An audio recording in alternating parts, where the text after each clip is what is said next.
ஒரு நிகழ்ச்சின்னு வந்தால் ஏதோ ஒரு சில விஷயம் அழகாக இருக்கணும். புரியுதா? ஆனால் இங்கே பார்க்குறதுல எனக்கு ரொம்ப அழகாக தெரிகிறது பத்திரிகை ஊடக நண்பர்கள் தான். ஏன்னா ஒன்றும் இல்லை, ஒரு சின்ன கேரக்டரில் நடித்ததையே என்னை நல்லபடியாக நீங்கள் எழுதுனதுனால நிறைய பேர் என்னை ஃபோனில் தொடர்பு கொண்டு நல்லா நடிச்சிருக்கீங்க. என்னால் நான் நடிக்கவே இல்லை, சும்மா ஜஸ்ட் லைக் தட் அப்படியே பேசிட்டு வந்தேன். இப்போ அதுதான் நடிப்புங்கிறாங்க போல இருக்கு. பட் எனிவே, அது முழுக்க அந்த படத்தில் நான் நடித்ததுக்கோ அதில் கிடைச்ச பேர், அதுக்கு காரணமே அந்த படத்தோட இயக்குனர் துரை செந்தில்குமார் தான். உங்களுக்கு மீண்டும் எனது இரு கரம் கூப்பி எனது நன்றியை தெரிவித்துக் கொள்கிறேன். பித்தளை மாற்றி படத்தோட இந்த ட்ரெய்லரு 2 சாங்கையும் பார்த்தோம். மிக பிரமாதமாக பண்ணியிருக்காங்க அந்த தம்பி.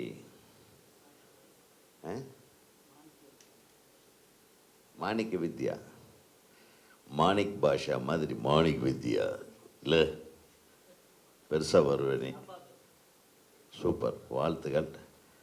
இந்த படத்தில் கேமராவும் நடிகர்களும் எங்கேயும் நிற்கவே இல்லை, ஆடிட்டே இருக்காங்க. ஒரு மிகப்பெரிய ஆட்டக்காரராக இருப்பார் போல் இருக்கு. இந்த ஆட்டக்கார நாயகனுக்கு என்னுடைய மனமார்ந்த வாழ்த்துக்கள். தைரியமாக இந்த படத்தை பித்தளை மாற்றி என்ற ஒரு அழகான டைட்டில் வச்சுருக்கீங்க. அது ஒரு வித்தியாசமான டைட்டிலாக இருக்குது. இந்த டைட்டிலு தமிழ் டைட்டிலாக இருக்குது. இப்போ நிறைய படங்களில் தமிழை தேட வேண்டியதாக இருக்குது. கலைஞர் அவர்களும் புரட்சி தலைவி அம்மா அவர்களும் தமிழில் டைட்டில் வச்சா வரி விலக்குன்னாங்க. இப்போ அந்த வரியெல்லாம் தேவையே இல்லைன்ட்டாங்க, வரி விலக்கே வேண்டான்ட்டாங்க போல்.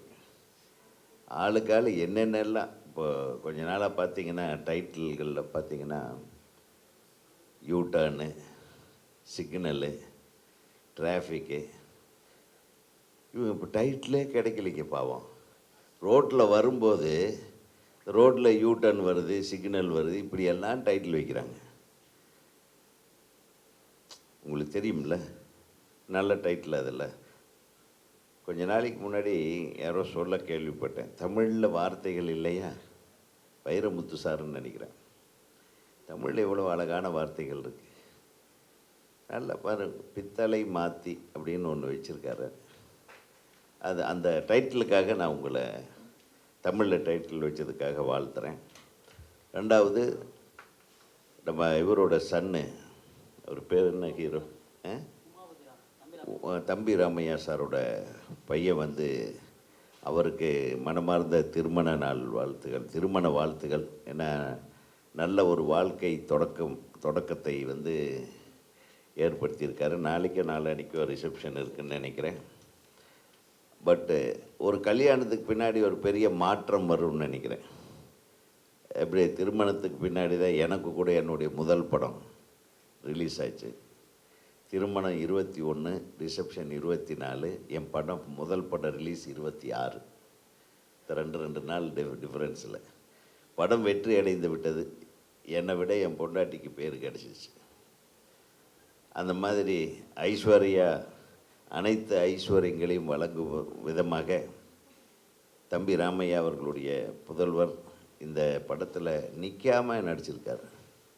என்ன துள்ளல், அந்த இளமை மாறாமல் இளமை வேகத்தோடு, இந்த துடிப்போடு, ஒரு ஷாட்டில் கூட இந்த தம்பி நம்ம நிற்கலை. ஆட்டம், ஜம்ப்பு, அந்த எக்ஸ்ப்ரெஷன்ஸ் பிரமாதமாக பண்ணியிருக்காரு. எல்லோரும் அதுக்கு ஒரு கைத்தட்டலாம். உண்மையிலுமே அந்த தம்பிக்கு இனிய வாழ்க்கையும் இல்லற வாழ்க்கையும் இனிமையான இல்லற வாழ்க்கையும் அற்புதமான திரையுலகத்தின் ஒரு நல்ல ஓப்பனிங்கும் இந்த படத்தின் மூலமாக கிடைக்க நான் மனமாற வாழ்த்துகிறேன். தயாரிப்பாளரை பற்றி சொல்லணும். எத்தனை படங்கள் எடுத்தாலும் இந்த படத்தை ஏதோ வெற்றி படம் ஆக்கணுன்ற ஒரு முயற்சியிலேயே அவர் இறங்கி வேலை செஞ்சிட்ருக்காரு.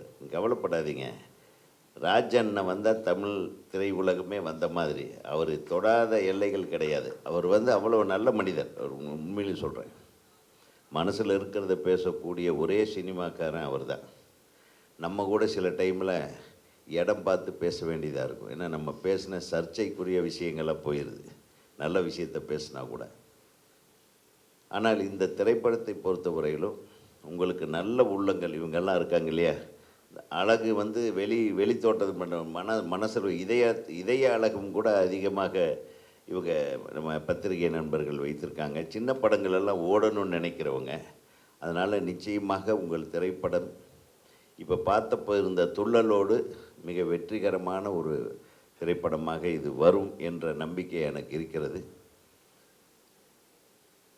ஆக மொத்தத்தில் இப்போது திரை உலகம் திரும்பி மீண்டு எழுந்து வருகிறது மாதிரியே ஒரு தோற்றம். ஏன்னா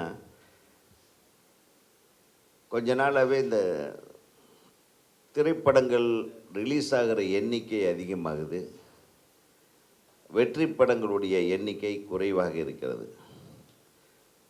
ஆனால் இப்போது நான் நடித்ததுக்காக சொல்லலை, அந்த கருடன் என்ற திரைப்படத்தின் வெற்றியை பார்க்கும்போது ஒரு வாழ்வியலில் நடக்கக்கூடிய சில விஷயங்கள் யதார்த்தமாக படம் எடுக்கிற விதம், அது மக்களோடு மக்களாக ஒன்றி போய் பார்க்கிற ஒரு படமாக எடுக்கப்பட்டதன் காரணமாக, அந்த காலத்தில் நம்மளாம் எடுத்தோம் நம்ம படங்கள், கிழக்கு வாசல் போன்ற படங்கள்லாம் இந்த யதார்த்தத்தோடவே இருக்கும். கதையும் கதைக்களமும் கதாநாயகர்களும் அவர்களுடைய நடிப்பும் கதாபாத்திரங்களுடைய பிணைப்பும் அதை பின்னி வரக்கூடிய காட்சிகள் கூட அந்த கதையோட்டத்தோடவே இருக்கும். அந்த கதையோட்டத்தோட ஒரு சொல்கிற விஷயத்தை ஒரு மிக நாகரிகமாக சொல்லியிருந்தார் அந்த டைரக்டர். யாரோ ஒரு விமர்சனத்தில் கூட ஒருத்தர் ரொம்ப அழகாக எழுதியிருந்தீங்க, உங்கள் நண்பர்களில் யாருன்னு தெரியல, கர்ணனை விட இந்த சூரி கதாபாத்திரம் அருமையான கதாபாத்திரம். ஓகே, கர்ணன் கூட செஞ்சோற்று கடனுக்காக சேராத இடத்திலே சேர்ந்து தன் நட்புக்கும் செஞ்சோற்று கடனுக்குமாக நியாயத்தை எதிர்த்து தர்மம் தோற்று போகுது. அவன் தர்மகர்த்தா, அவன் மிகப்பெரிய தர்மவான் கர்ணன். ஆனால் இந்த சூரியின் கதாபாத்திரம் அந்த உண்மைக்கும் விசுவாசத்துக்கும் நடுவில் அவன் உண்மை பக்கம் தர்மத்தின் பக்கம் நிற்கிறான் பாருங்க. அது வந்து ஒரு உயர்ந்த ஒரு கதாபாத்திர படைப்பாக இப்போது எல்லாராலும் பேசப்பட்டு கொண்டிருக்கிறது என்றால் அதுதான் சூரிய அவர்களுக்கு மிகப்பெரிய வெற்றியை இன்றைக்கு கொண்டு வந்து சேர்த்து. அதனா இந்த கதாநாயகனுக்கே உண்டான கதாபாத்திரங்களை நம்ம கூட அப்படித்தான் அப்படி வடிவமைப்போம். இது கதையின் பாத்திரமே ஒரு நாயகனாக மாறுகிறான். அதுதான் ஆர்டினரியாக ஒரு கேரக்டரை எடுத்துகிட்டு அந்த கேரக்டரை சாதாரணமாகவே கொண்டு வந்து அது கடைசியில் அந்த ஹீரோயிசத்தை காட்டுறான்.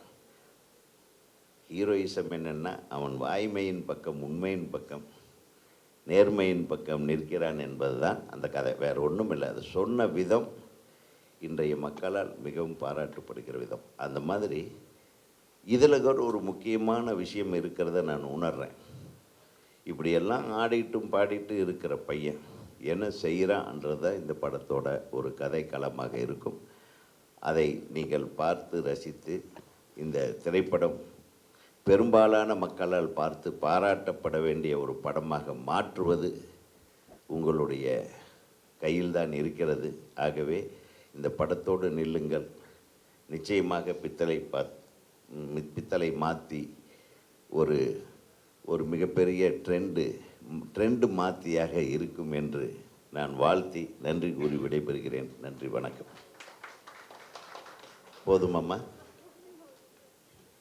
இந்த பிரியா அவர்களுக்கு எனது நன்றி. ஏன்னா சும்மாவே இருக்காது, எப்போ பார்த்தாலும் அடுத்தவங்களை பற்றி போட்டே இருக்கு. உங்களுக்கு ஒரு நல்ல பிஆர்ஓ கிடச்சிருக்காங்க. நன்றி.